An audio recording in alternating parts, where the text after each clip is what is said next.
All right. Today,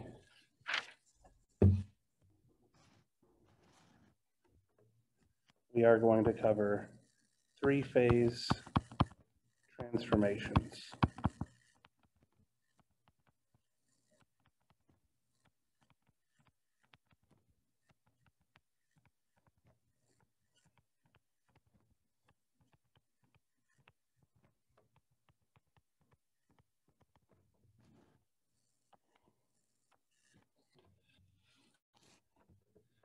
So let's say that we have a balanced three-phase Y-connected voltage source.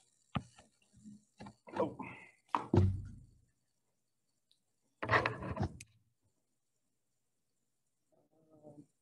I'm having technical difficulties. Let's see. Source.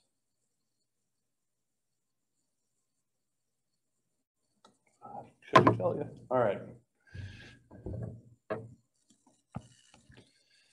So let's call that guy terminal A.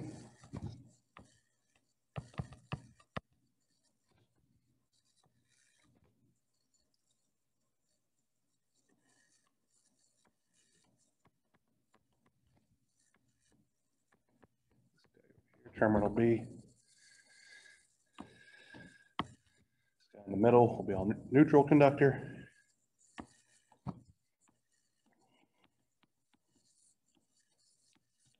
Here we have terminal C, which gives us this voltage to be VAN, this voltage to be VBN, and this voltage to be VCN. And let's say that VAN is just some phase voltage with an angle of 0 degrees. VBN is just some phase voltage with an angle of negative 120 degrees. And VCN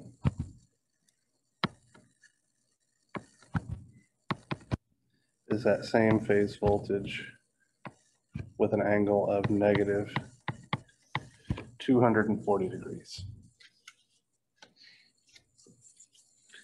Our line voltages in this case would be VAB,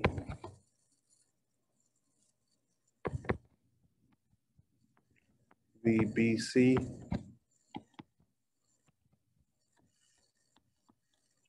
and VCA.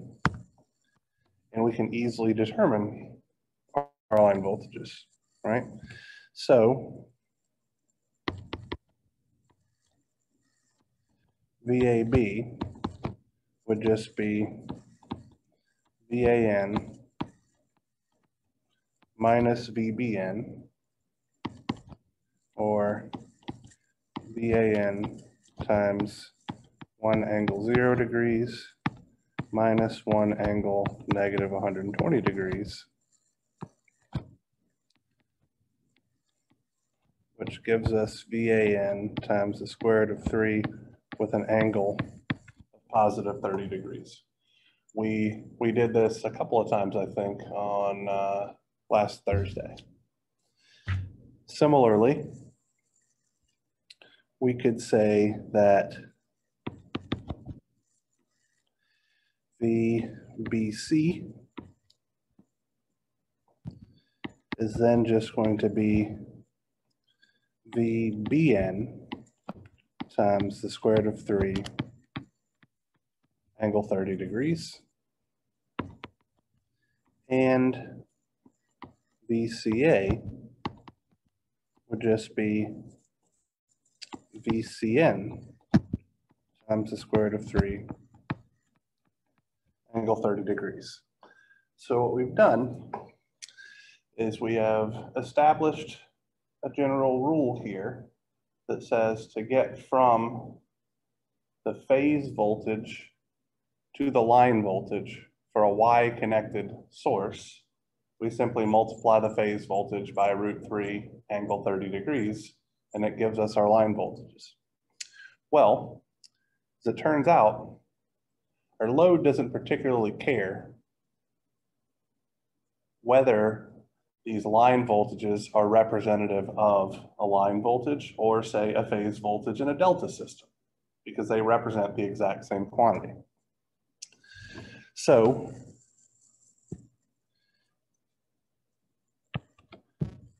we can actually see that to go from, bless you,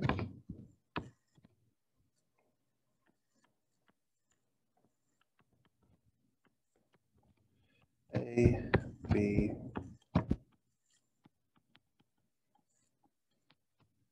C,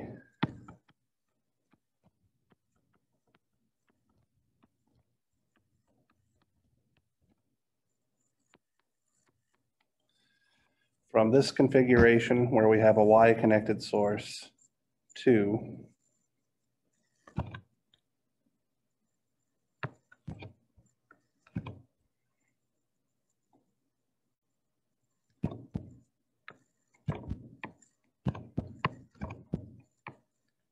this configuration where we have a delta connected source. Actually, I got the polarity wrong on that one. Plus, minus, plus, minus, plus, minus. This is VAB, VBC, and VCA requires multiplication by a factor of √3 angle 30 degrees. So to go from a Y connected source to a delta connected source, we simply transform by multiplying each of our phase voltages by that phase to line conversion. So what do you think it takes to go the other direction? Divide by that exact same factor. So to go in the opposite direction, we would divide by that same thing, or to make things consistent,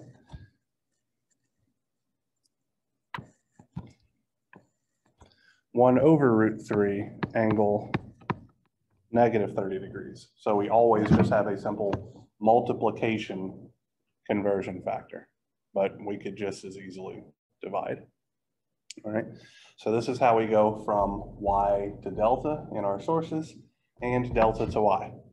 The only reason we would ever potentially want to go Y to delta is if we had an unbalanced three-phase system with a delta connected load.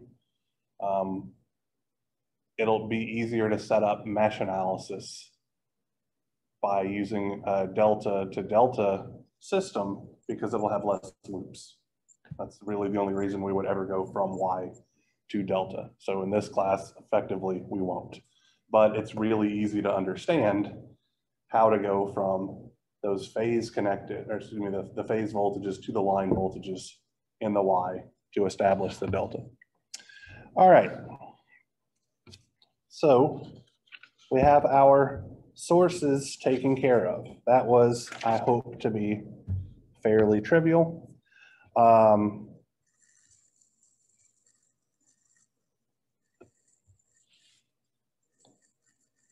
Now let's talk about our load transformations, okay?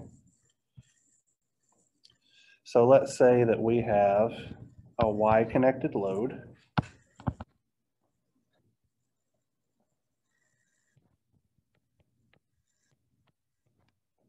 I'm gonna call this guy ZYA.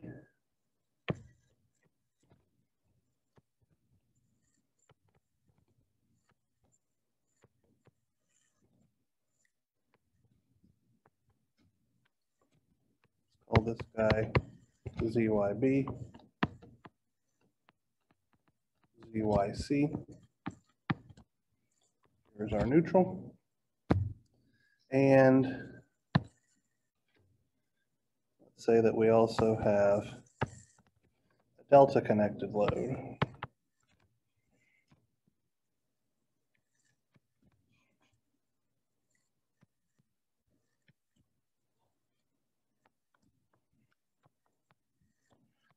Call this Z delta A.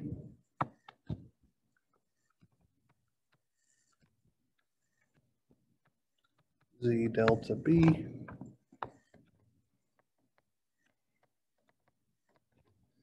and Z delta C.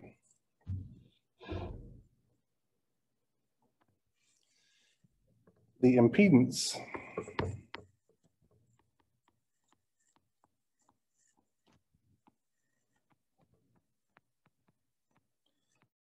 seen between terminals A and B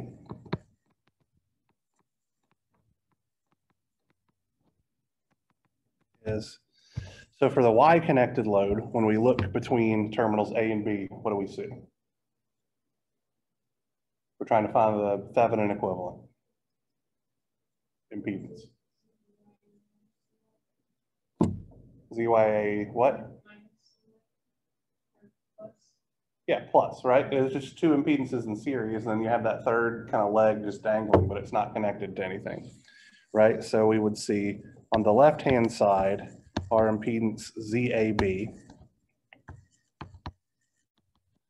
would simply be ZYA plus ZYB. And on the right-hand side over here, what would we see?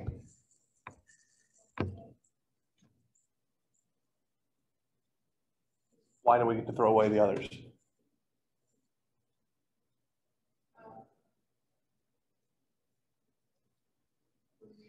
So what I mean by that is if I asked you to find the equivalent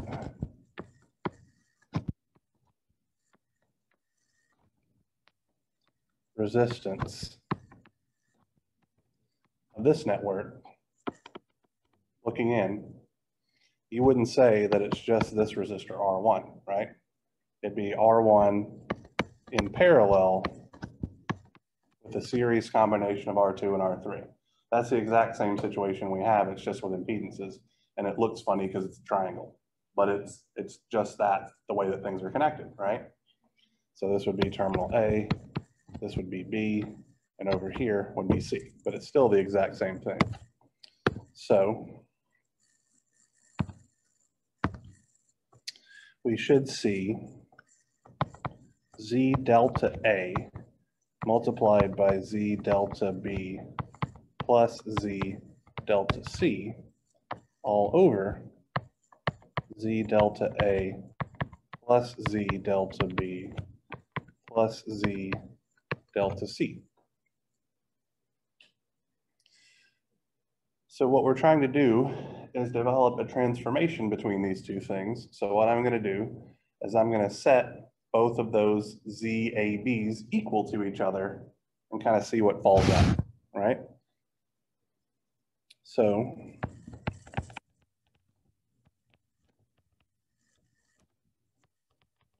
I don't know why the screen is freaking out.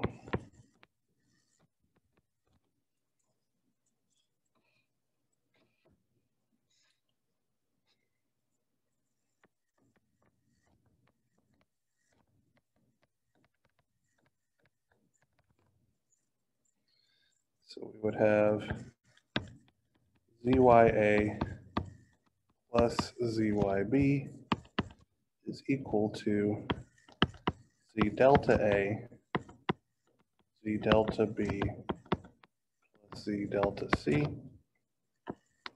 divided by Z delta A plus Z delta B plus Z delta C. And if I repeat this for the other terminal pairs, so ZBC and ZCA, I would have ZYB plus ZYC is equal to Z delta B, Z delta A plus Z delta C over that same denominator, Z delta A plus Z delta B plus Z delta C. And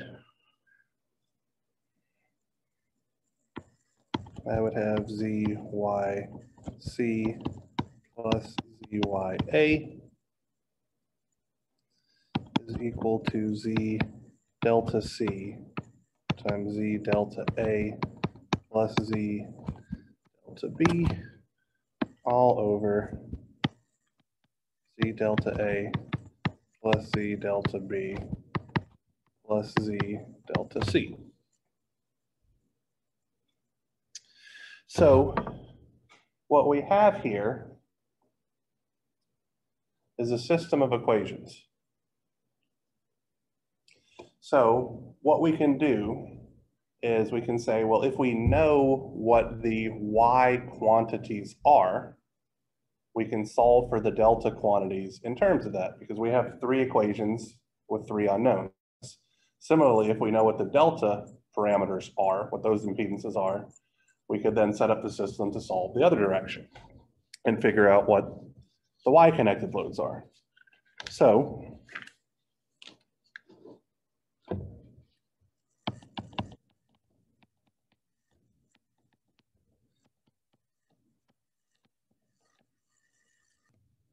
if the y impedances are known, what we wind up getting is that Z delta A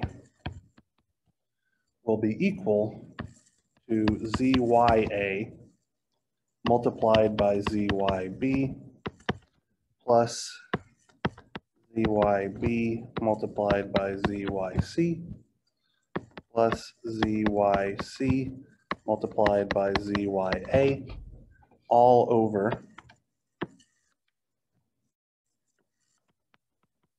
ZYA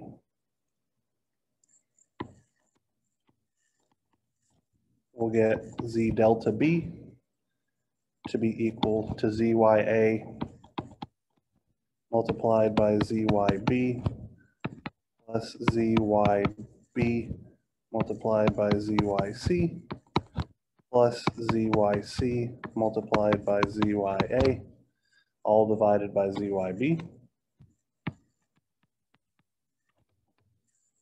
And lastly, Z delta C will be that same numerator, ZYA, ZYB, plus ZYB, ZYC, plus ZYC, ZYA, all divided by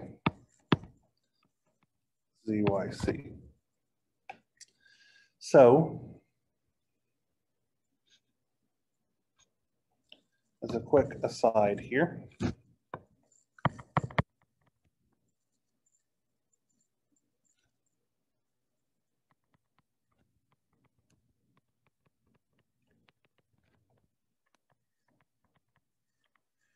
the Y load is balanced, meaning ZYA, sorry, I got that backwards, is equal to ZYB is equal to ZYC, then we'll get a single delta, right? Because all of the different delta parameters are going to wind up being the same if ZYA, ZYB, and ZYC are the same. And it should be pretty easy to see that we're going to have 3 ZY squared over ZY is just 3 ZY. So to go from a Y-connected load, balanced Y-connected load to a balanced delta-connected load, we wind up just multiplying by a factor of 3. If the delta-connected loads are known,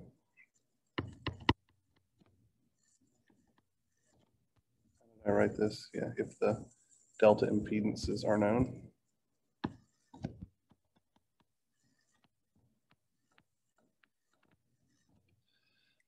Gosh, that looks terrible. Impedances are known. We wind up getting ZYA equal to Z delta A, Z delta C,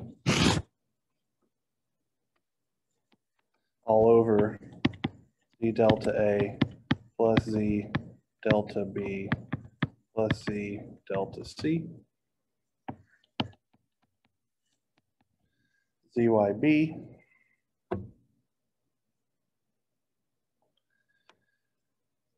is Z delta A,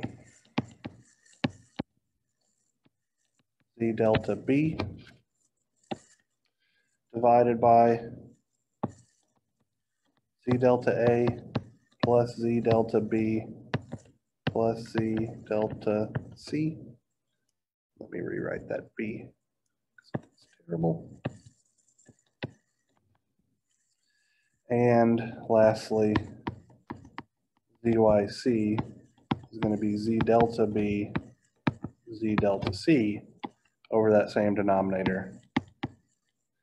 Z delta A plus Z delta B plus Z delta C. If the delta load is balanced, where Z delta A is equal to Z delta B is equal to Z delta C, what we find is that we'll have a single ZY. And if we look at this guy, we now have Z delta squared over 3 Z delta, which just looks like 1/3 Z delta. So in summary, for a balanced system,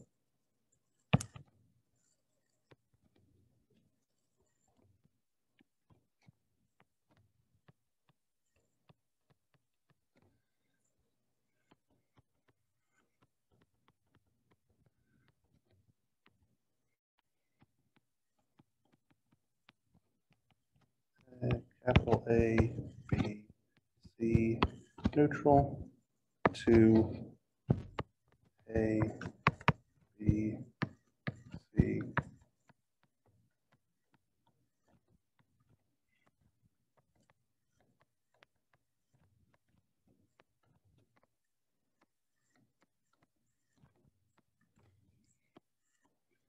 to go from Y to delta, we get Z delta is 3 ZY, and to go the other direction, ZY is 1/3 Z delta. So we can now transform not only our sources from Y to delta and delta to Y using a single conversion factor that is √3 angle 30 degrees. We either multiply by it or divide by it. We can also convert our loads from Y to delta or delta to Y by multiplying by either 3 or dividing by 3, depending on which direction we want to go. So we now have a means by which to convert any circuit into a Y, or any three-phase circuit into a YY circuit, so that we can use our single phase equivalent circuit and make our analysis absolutely trivial, or hopefully pretty dang trivial at a minimum. So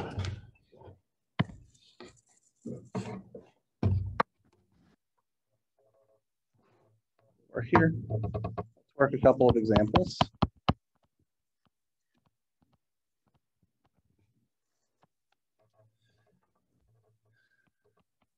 In a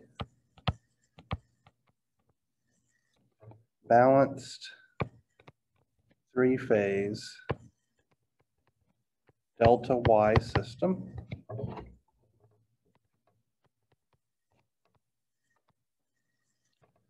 source has an ABC, or positive phase sequence. A line and load impedances are 0.1 plus J 0.1 ohms and 10 plus J4 ohms respectively. If the line voltage at the source is VAB is equal to 208 angle 0 degrees volts RMS.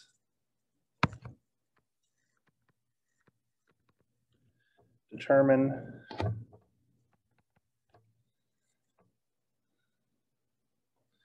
the line voltages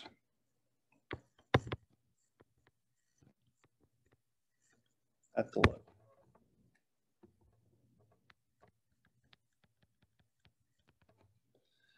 So we have a delta Y system, so I'm going to draw a picture for that.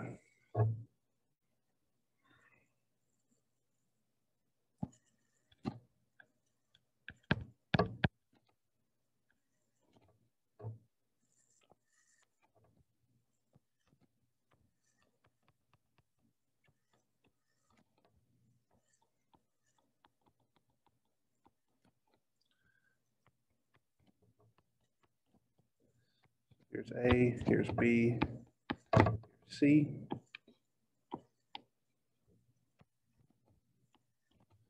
We have some transmission line impedance ZW that we will need to take into account.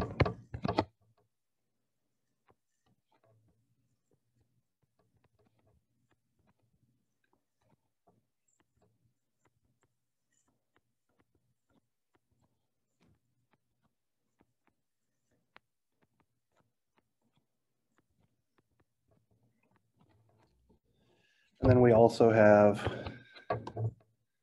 our Y connected load. This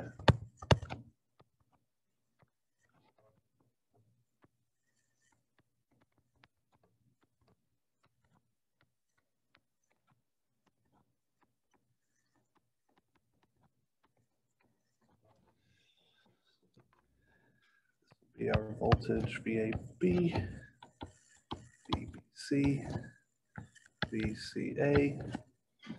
And what we are trying to find are our load side line voltages. So I'm just going to put VAB here, because we know that if we find that guy, we have the other two by shifting 120 degrees per phase, because it's a balanced system. We are told that VAB is 208 angle 0 degrees. We are told that our line impedance is 0.1 plus J 0.1. And we were told that our load impedance, ZY, is 10 plus J4 ohms. Okay. So in order to get our single phase equivalent circuit, we have to convert our source from a delta connected source to a Y connected source, right? So before we even bother doing that, let's talk about what our methodology might be. I'm gonna, down here, just draw my single phase equivalent circuit. So this would be VAN, ZW. So here's A, capital A. Here's ZY, capital N, lowercase n, short circuit. So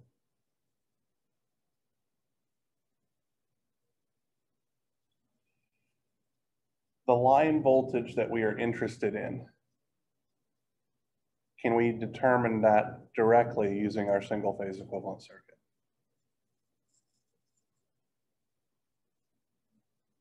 No, right? Because our single phase equivalent circuit, the big pieces of information that it gives us are our line current, IAA,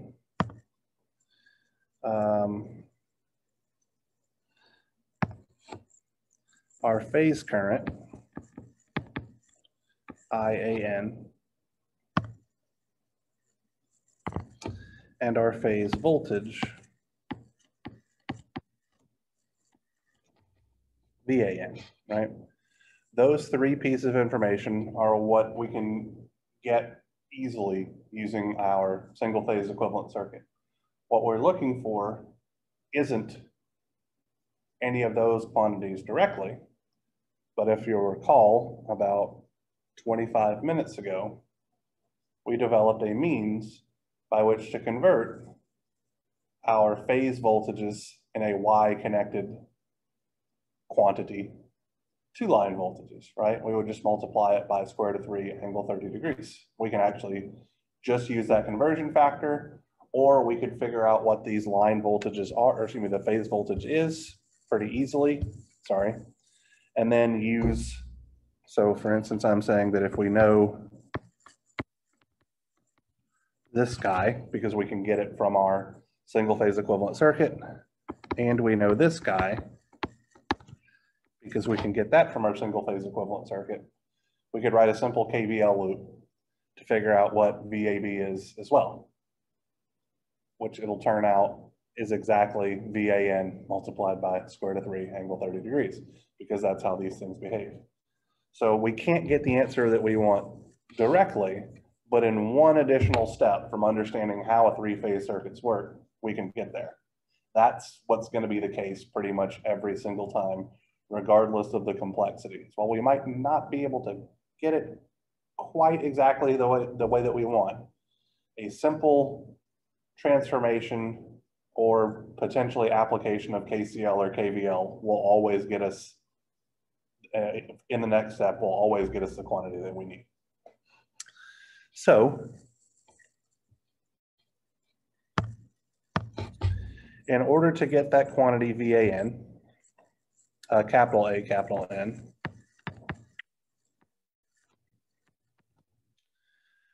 we could use voltage division.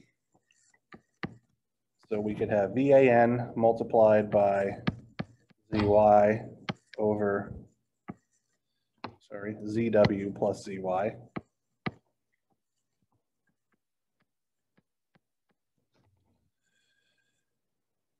And from there, could say that VAB is simply VAN root 3 angle 30 degrees, right? So what I want to figure out is what pieces of information we're missing. And I think the only thing we don't know is what lowercase VAN is. Lowercase VAN is going to be uppercase VAN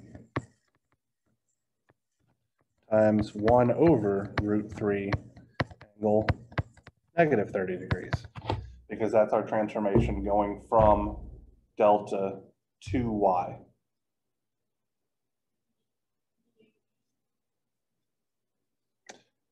Oh, sorry, yes, you're right, VAB, thank you.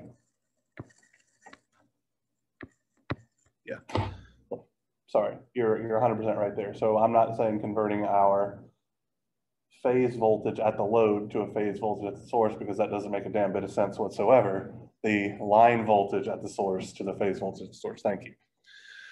So 208 divided by square root of 3 is roughly 120, 120.089 if we were paying attention to decimal places and stuff like that.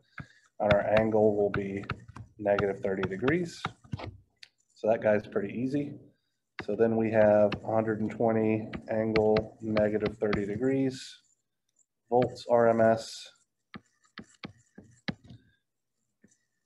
And then here we'll have 10 plus J4 divided by 10.1 plus J4.1, which I get to be 118.655 with an angle of negative 30.293 degrees volts RMS. And then from this, my line voltage is 205.517 with an angle of negative 0.293 degrees volts RMS. Just a couple of simple steps, effectively converting our phase voltage at the source to a line voltage at the source, determining our phase voltage at the load, and then converting our phase voltage at the load to a line voltage at the load, right? All right. VBC, since we want to know all of our line voltages, we'd simply subtract 120 degrees. So 205.517 angle negative 120.293 degrees volts RMS. And VCA, sorry, these should be capital letters. 205.517 angle negative 240.293 degrees volts RMS. All right, so this example problem was pretty simple. This next example problem would be in line with the hardest homework question or the hardest question I could ask you on a take-home test, and we'll find that it's really not all that difficult either. All right, so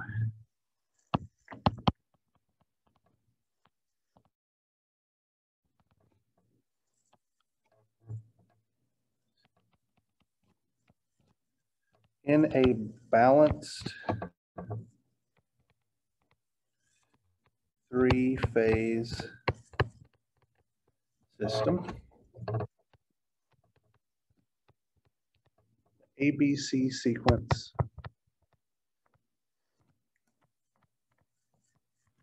source is Y connected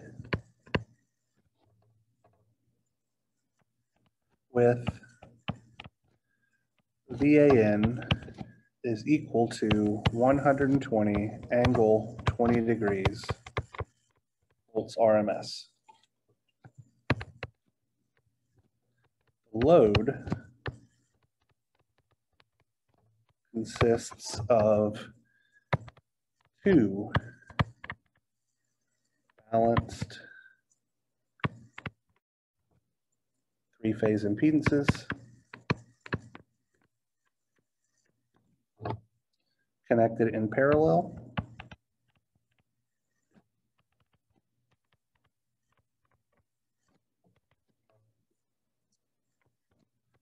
A Y connected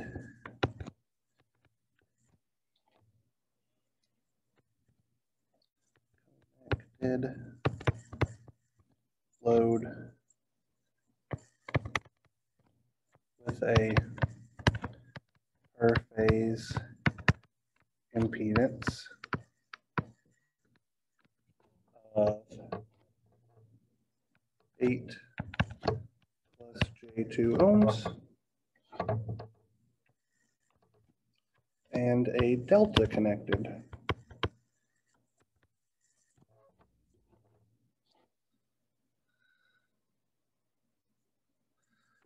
load with a per phase impedance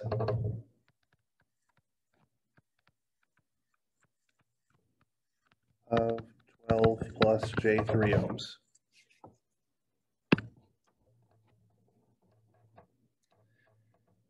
If the impedance of the transmission line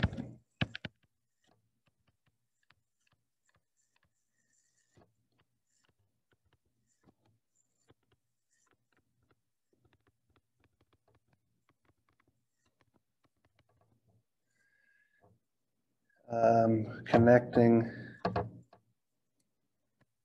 sorry.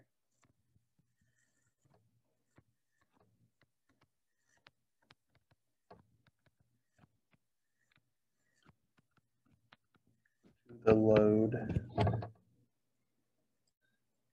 is 0.1 plus J 0.08 ohms.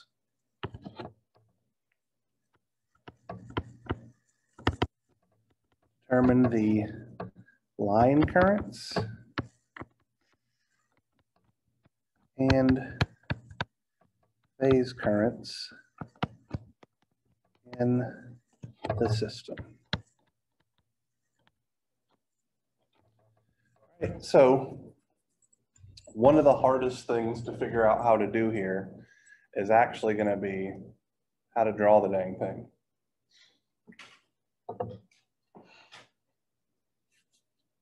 So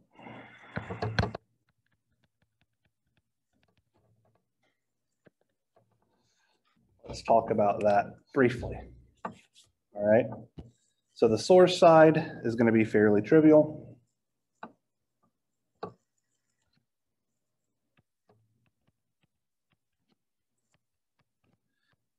Terminal A, B,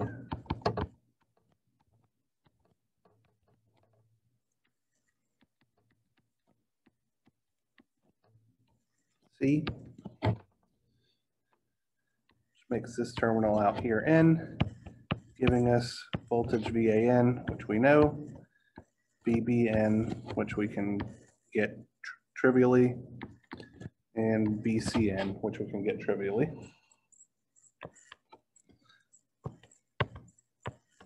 Then we have our transmission line, VW, which we know over the A, B, and C phases of our system.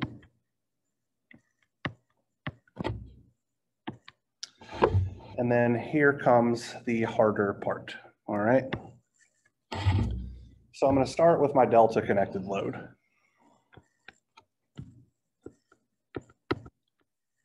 I know that between terminals A and B, I should have some impedance Z delta. Between terminals B and C, I should have some impedance Z delta. And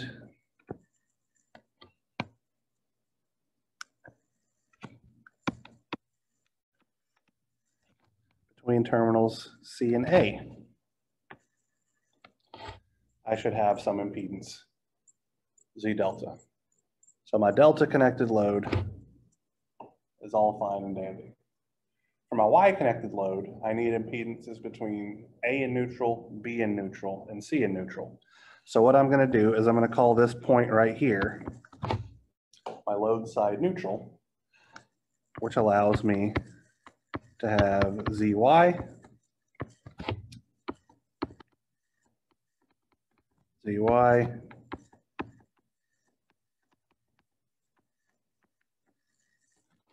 ZY, like so. So I have a Y connected load in parallel with a delta connected load, right? They're all between the same terminal pairs, all set up between A, B, and C. It's just one of them has a neutral connection that I have to worry about as well. This is how I prefer to draw it. There is a different way to draw it, but I think it makes things more confusing, so I'm not going to bother showing it to you. So before we go on here, if I had instead had two Y connected loads in parallel, how could I have drawn that? Or think about it. Yeah, so like effectively, if this were terminal A, ZY1 in parallel with ZY2, and then down here is my neutral, and you just repeat that for all of them. Similarly, if we had parallel delta connections, Z delta 1, Z delta 2, here's A, here's B. Literally just draw them in parallel, right? So our situation where we have a mixed load is literally the hardest thing we could ever try to figure out what's going on. And if we had, you know, one Y and two deltas or anything like that, we can easily see from this picture how we would then do it. And at that point, you can just combine impedances and all that kind of jazz. All right, so. All right, so our known information, I like to put over here on the right. We have 120 angle 20 degrees volts RMS for our voltage VAN. We know that ZY is 8 plus J2 ohms. That looks terrible, so let me redraw that. J2 ohms. Z delta was 12 plus J3 ohms. And ZW is 0.1 plus J 0.08, excuse me.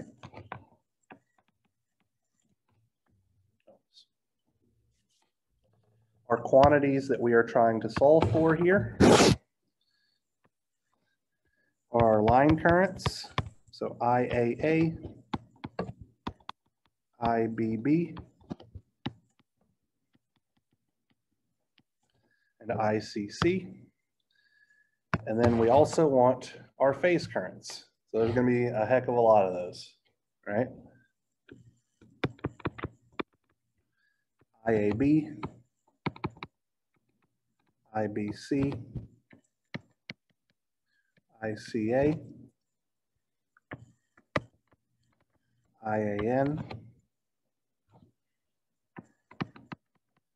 ICN, IBN.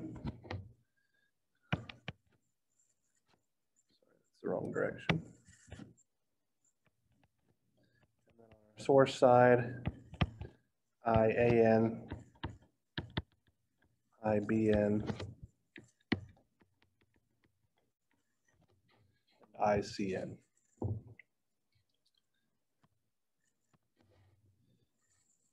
So I'm going to draw my single phase equivalent circuit.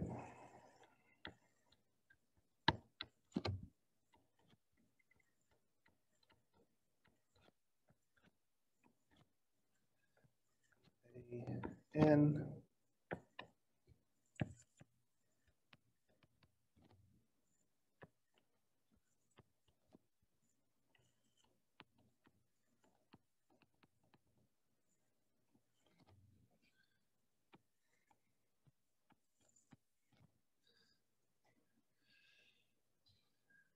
And then because I have two loads in parallel, I'm going to put another load out here. And I'm going to call this second one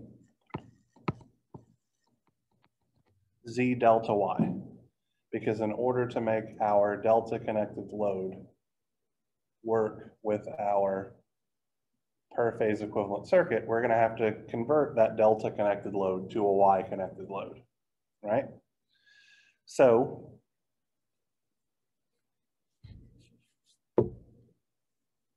let's talk about the pieces of information that we can get from this, all right?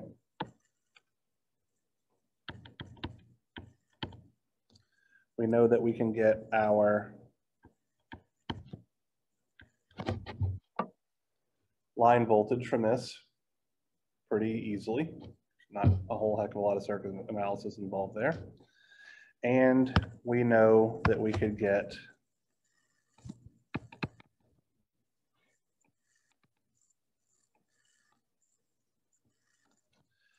I'm going to call this guy IANY.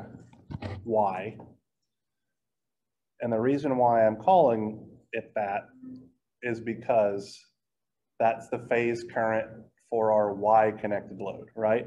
So because of my double subscript notation here, I have a little bit of a limitation because I could just as easily say that this current would be I capital A capital N, but it actually doesn't represent any of the quantities that I'm trying to find, right?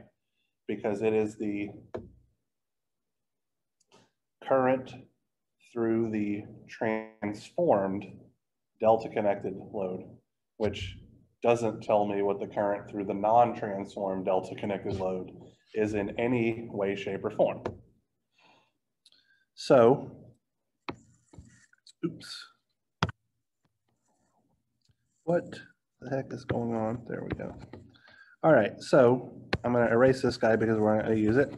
Another current that I can find that will be of use, or that I was asked for, I guess would be a better question, is this current IAN through my source. So I can actually find a whole heck of a lot of the things that I'm asked for, right? I have effectively 4 different currents per phase that I have to care about. And I can find 3 of them just using my single phase equivalent circuit. So we're in pretty good shape. So do we want to find those first, or do we want to talk about how we're going to get to that last quantity that we don't know?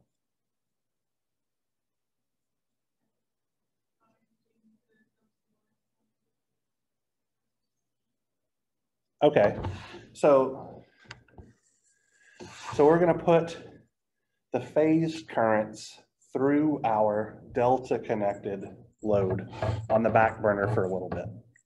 All right, so Z delta Y is just Z delta over 3, or sorry, 4 plus J1. Can't do math apparently.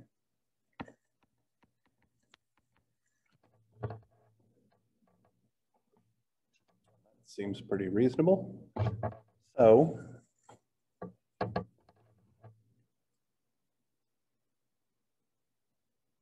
how would we go about determining any of the 3 quantities that we can directly get from our single phase equivalent circuit now that we know what both of our impedances are, or all 3 of our impedances are in this case?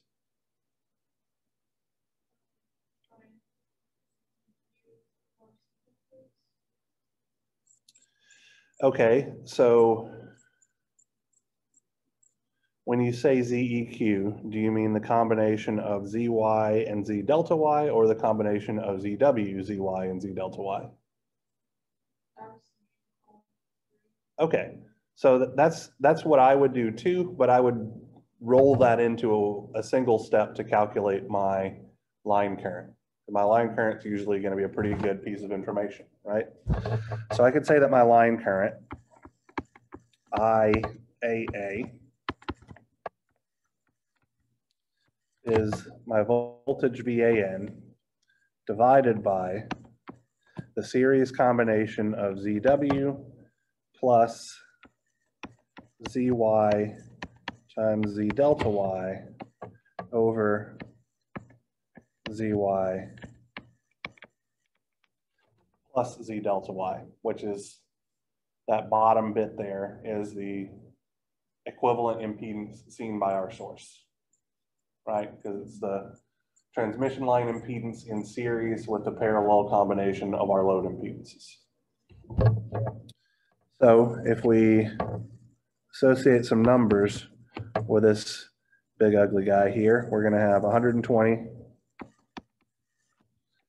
angle 20 degrees volts RMS divided by 0.1 plus J 0.08. And then over here, we're going to have 8 plus J2 times 4 plus J1 over 8 plus J2 plus 4 plus J1 And I get this to be 41.875 with an angle of 4.897 degrees amps RMS. So that guy is taken care of. We should pretty trivially be able to figure out what I lowercase a lowercase n is as well, because it's just negative our line current, right? So IAN is negative IAA. So that's going to be 41.875, an angle of 184.897 degrees amps RMS, where I went the lazy route and just added 180 degrees. So we now have this guy taken care of.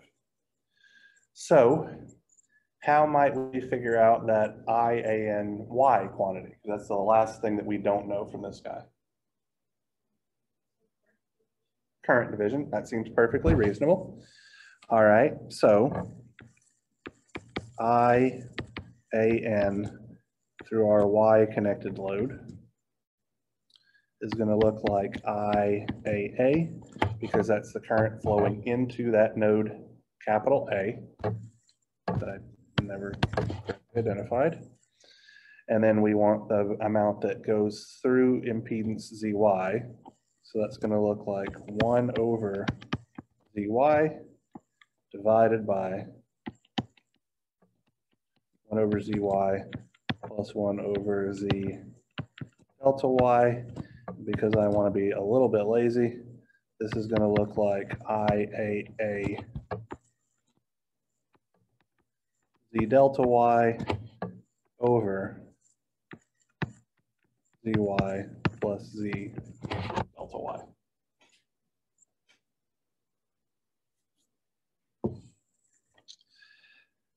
So that would be 41.875 angle 4.897 degrees amps RMS.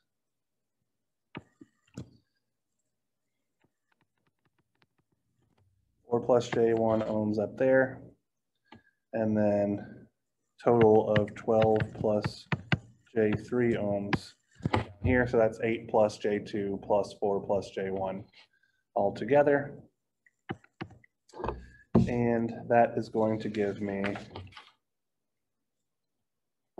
13.958 with an angle of 4.897 degrees amps RMS. It is coincidence in this case that our phase current and line current have the same phase angle, and it's because the ratio of the impedances, like the Y connected impedance and the delta connected impedance, have the same basic ratio. So what happens is we wind up just dividing the current by a factor of 3 due to that ratio there. So don't expect that to be the norm. It's just the numbers that I chose made it work out that way. All right, so we now know this guy as well, and I'm not going to bother going through and figuring out what the B and C phases for those are, because we know that we just shifted by 120 degrees. So that at that point, that's trivial. I don't think I need to continue to do that. So how do I figure out this guy?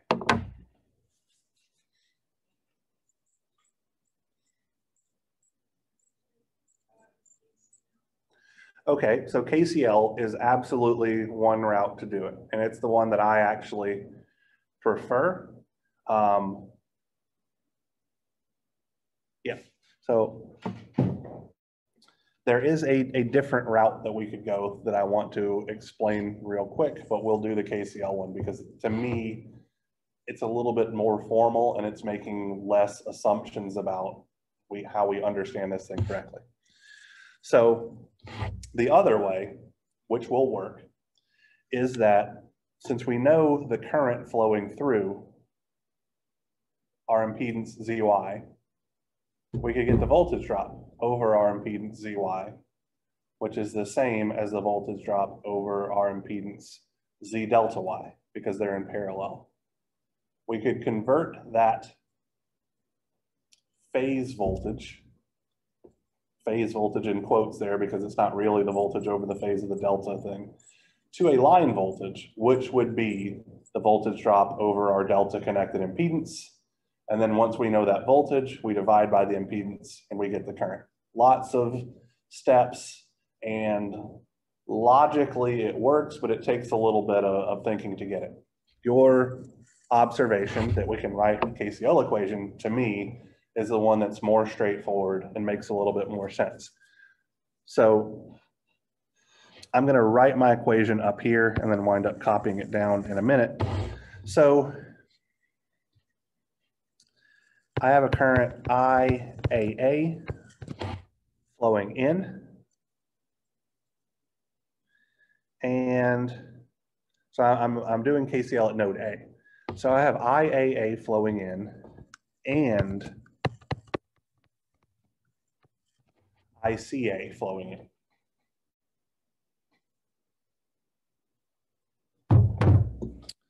And then I have a current IAB flowing out.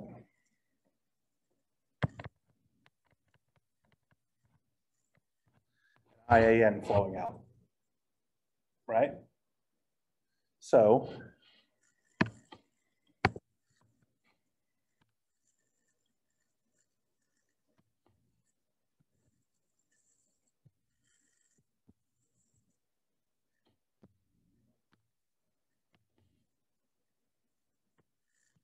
I can rearrange this guy and say that IAA minus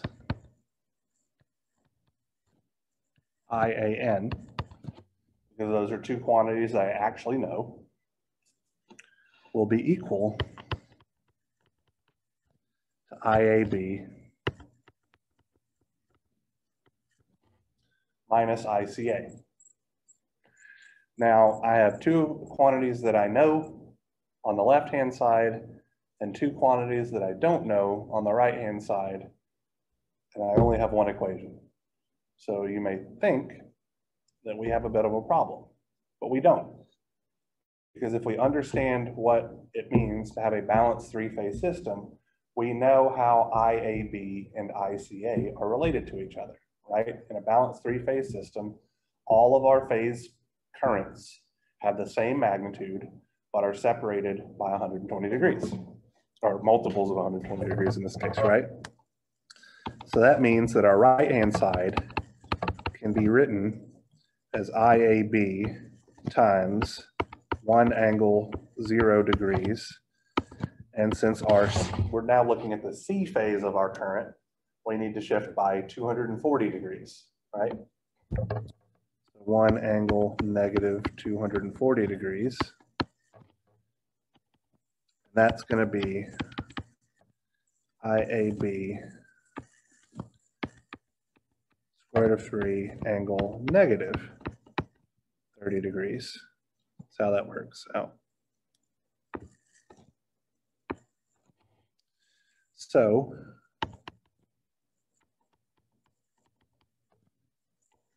our phase current through our delta connected quantity then, or delta connected load, is going to be IAA minus IAN divided by square root of 3 angle negative 30 degrees, or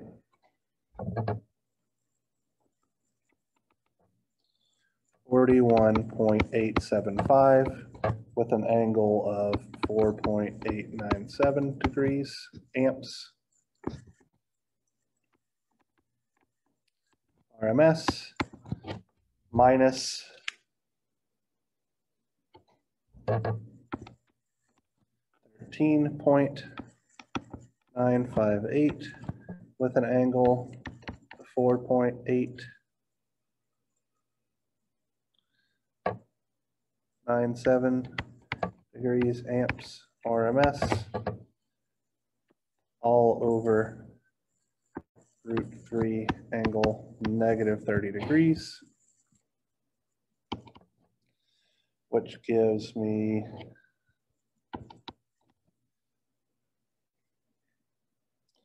16.118 angle 34.897 degrees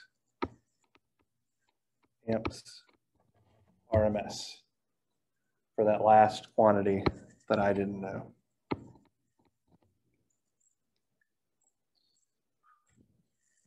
Alternate method, just to put it into writing here for those of you who maybe it makes more sense.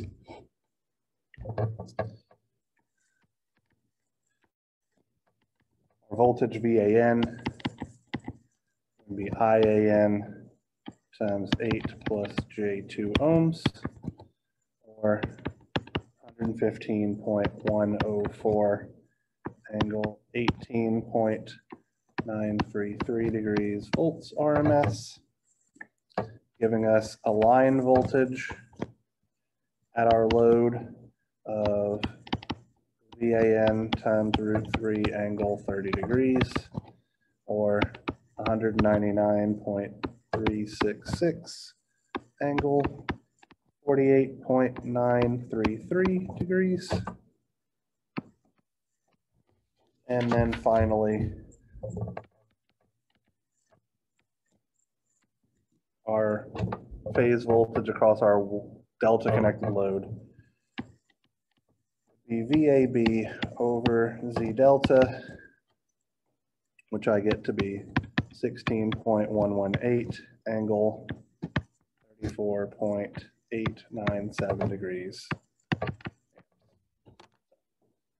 Either way works, but legitimately I prefer the KCL method. I think the reason that I prefer the KCL method is it's hard to screw up KCL because it's constant. Like, it has to be satisfied at all points in time and all that kind of good stuff. So we're actually making no assumptions whatsoever. I mean, I guess the other way, we're not making any assumptions that would be hard to justify. But I prefer the KCL method. But anyway. All right, so that's enough out of me. Like I said, that's probably the hardest problem I could ever ask of you in this class. And I want to say there is one homework problem similar to that. So yeah, there we go. If you got any questions, I'd be happy to answer them. If not, I will see you all tomorrow, where we will start talking about power in three-phase systems, unless you have anything else you want to talk about before we get that far.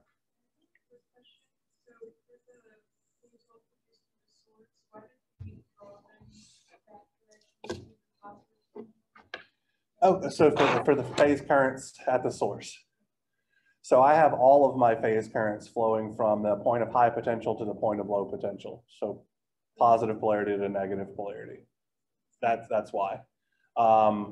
That's just the convention that I choose to use, so that effectively we'd wind up calculating absorbed power for everything, understanding that the sources are what's supplying power to the system. So it does look backwards, but yeah. So yeah, when we get into our power analysis and all that kind of stuff, like when we're trying to calculate the power that's being supplied by the source, we'll wind up using the current that's in the opposite direction, which will always just be the line current. So yeah, no, that's a reasonable question. because I like to confuse you, I guess would also be another answer. But my method is, if we're drawing all of the other currents with a convention of positive polarity terminals and negative polarity terminal, we might as well do it for those two. So.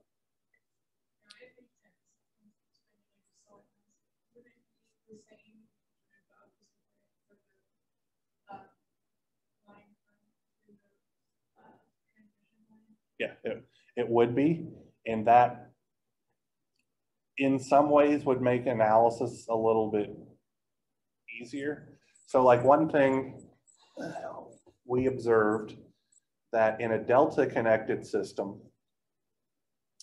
the line voltages and phase voltages represented the exact same quantity. Well, if we adopted the convention in the other direction, we could say that the line currents and phase currents are the same in a Y-connected system. And that's not untrue. We just have to pay attention to, now it's going to be the magnitudes with the convention that I'm using.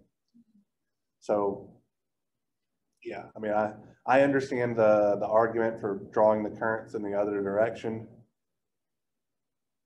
but I'm trying to keep things consistent with the passive sign convention so that we don't make simple algebraic mistakes.